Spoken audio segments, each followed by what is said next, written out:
Take a break. Another shot here from the 2 as they come up on 3rd and goal. A play fake to Anderson. It's Simeon rolling to his left. And this is caught for a Bronco touchdown. Virgil Green, a beast in the red zone with his 2nd touchdown of the game. And the Broncos draw a bit closer. I know Paul Revere talked about by land or by sea, right? You know, 1 by land, 2 by sea. He didn't mention air because right now we're seeing a big-time performance, aren't we? That's 2 touchdowns. So, welcome back now to Denver, where the 4th quarter will begin with a kickoff following the score on the final play of the 3rd quarter. And now the Seahawks are going to take a timeout here on defense. It's just their first. They'll be down to 2 remaining as we step aside here in the 4th quarter.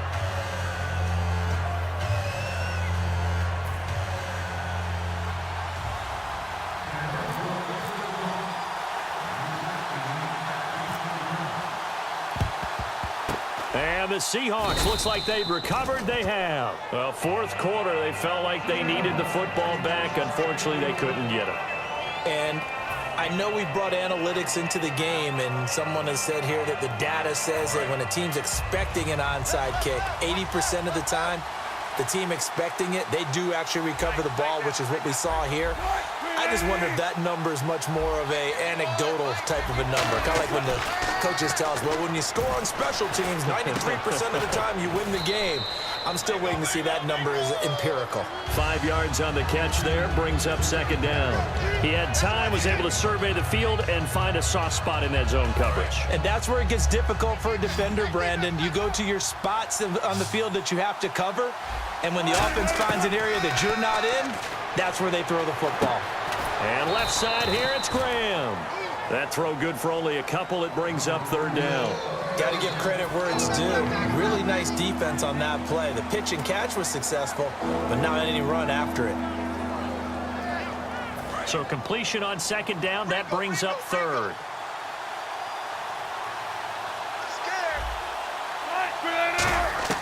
Wilson now to throw on 3rd down. And look at this. They get the turnover they needed. It's intercepted. Picked off by the all-pro linebacker. It's Von Miller. A critical error there in a tight game in the 4th. All you talk about is taking care of the football, and especially with a lead here in the 4th quarter. Turning it over, now the door is open for the opposition. Just in general, when you're passing in the 4th quarter with a lead, no matter at what point, you got to be super careful. Got to be careful, and sometimes you can be so careful that you end up running yourself into an error. Going to throw right side here, complete. The 30, past the 20. And all the way home for a Broncos score. Their big tight end, 83 yards.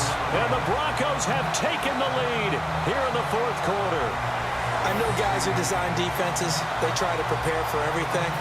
But you ignore the guy who plays tight end at your own peril. Yeah, and he's like having another wide receiver out there sometimes, right? Exactly right, because they're such a matchup nightmare, and they're hybrid guys. Are they receivers? Are they big guys that block? How about the one we just saw there? Catch it and go. Run after catch all the way into the end zone. Those are the ones the offensive coordinators dream about. One-play drives from that distance. What an effort. It results in the touchdown. Tyler Lockett now with a return. And some good coverage there by the kick team as they'll bring him down at the 16-yard line.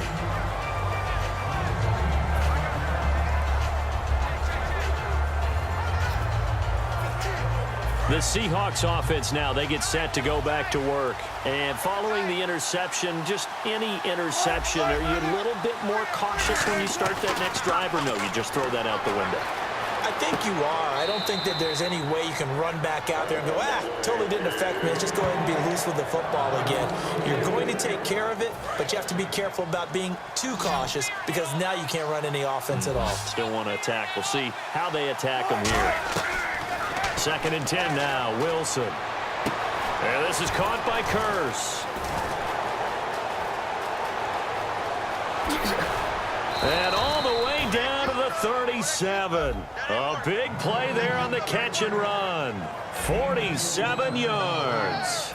A lot of receivers see the drag route as a risk-reward type of a play. The risk, going into the middle of the field where there's some big people want to hit you, but the reward is oftentimes you get lost in coverage, running a little bit underneath, and when you catch it just right, as we just saw there, the end result can be a big, big play. Back to throw. They'll roll him out right. There he goes, right side. And all the way in, touchdown, Seattle. Luke Wilson, 36 yards. And the Seahawks have taken the lead here in the fourth. And touchdown, and congratulations, and zero relaxation ahead of them, right? Way too much time on the clock for them to start celebrating. Yeah, part one is done, but now on the sideline, you can already see them scrambling down there. They're getting those defensive guys ready. Yes, you have to get those guys ready, and you also have to talk to your special teams guys. Make sure the kickoff is exactly what you want and cover it well. And he takes off with it. It's a fake. And he will not get there. He comes up short. And they're unable to push this lead to a field goal as it'll remain a one-point game.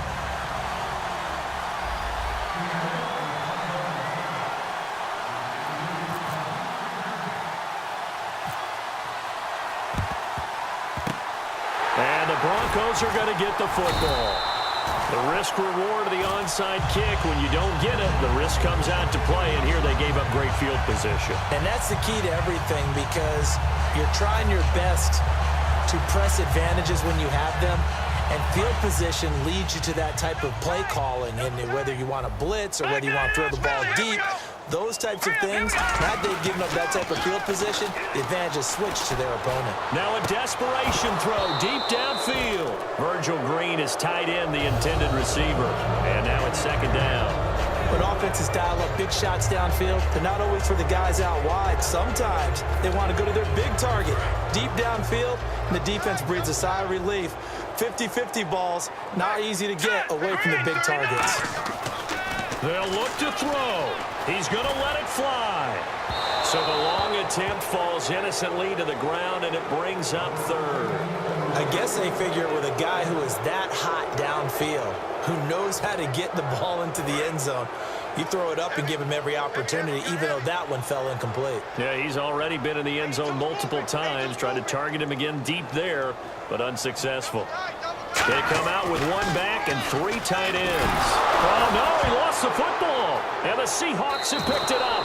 And the return will be stopped at the 34-yard line. Well, that simply is a missed opportunity. They're in position. If they take the ball downfield and score, they've got a chance to win the game. Instead, they cough it up. I don't think next week of practice is going to be a whole lot of fun for him. On the other side, no bigger time to force a turnover when you've got that small lead. Yeah, and when you look at it from the offense's perspective, taking care of the ball is so important. I know they're going to have all kind of ball security drills in practice all next week. I think that's a big pickup for a first down, because when you run a drag route against zone, you're sometimes asking for trouble because you might run into a defender. Yeah, well, there they ran into a first down, executed it to perfection. Red zone opportunity.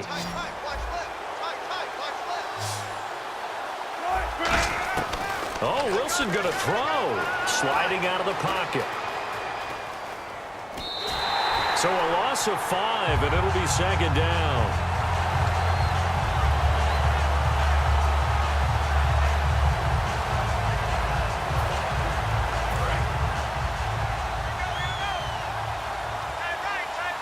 In the slot on the right is Graham.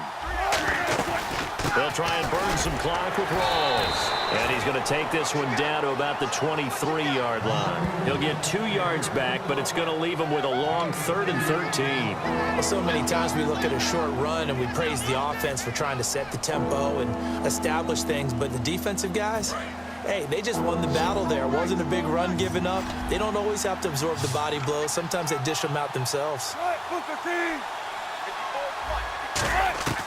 Here's Wilson. And Graham's got it over the middle. The completion good for only 6, and that'll bring up 4th. And now the Broncos will burn another timeout here. That'll be their second, so one more chance to stop the clock here, and we'll be back.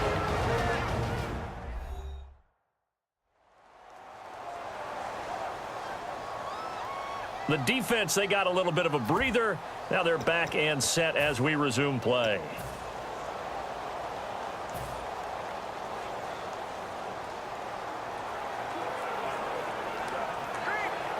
And here's a big one now. Trying to hold this lead. They're going to go for it here on 4th down. 4th down. Here's Wilson. Flushed out right. He may try and run for this.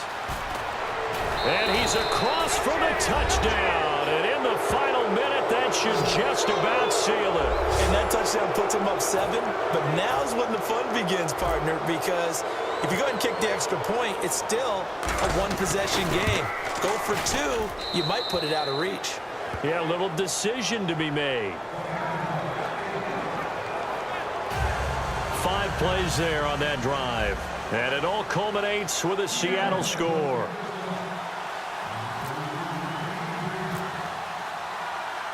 Hauschka now to send this one away following the score. That's fielded in the end zone. And with time a factor here late, he'll just take a knee, and they'll start things out at the 25. The Seattle defense getting set to go. And they're just trying to keep him out of the end zone. Obviously, a field goal does no good in this situation, so what's the appropriate amount of pressure defensively, Charles? I think you send a little more pressure than what is normal. If you normally want to send a 3-man rush, maybe you make it 4. If it's 4, maybe you make it 5. Anything to make sure that he can't just sit back there all day and find a target. And then you tell your secondary, play your normal coverage and maybe an extra step or 2 back. Yeah, be careful that nothing goes over the top. And he's certainly not a guy that drops that football very often. Indeed, because that's a bit of a surprise. I know he's in the middle of some traffic and people, bodies all around him, but he usually has the focus to haul that one in. Here we go now. Green 39. Green 39. He's back to throw. Flush to his right. Now a desperation throw. Oh, this is taken in. It's complete. Now whistles come in. We're going to get a timeout here by the offense. It'll be their 3rd and final timeout, so as they talk things over, we'll step aside. So after that big gain, let's see what else the offense has up its sleeve. He'll look to throw. Rolling to his right. And he takes a shot on the release as this will be incomplete. Well, that plays a statistic that's going to go on the defensive team stat sheet. Won't necessarily reflect in ours, right, the overall game sheet. But you and I know that they keep count on pressures, hits on quarterbacks, all those things, hoping to increase that throughout the game. And here we are in the 4th quarter, and they got a big one. That's such a close game, a very big one. And both guys were there, but it falls incomplete. And when all else fails as a defender, when you're not there in the coverage, your best friend is exactly what we saw there. A big play shot taken by the offense. Unfortunately, it ended in a big drop.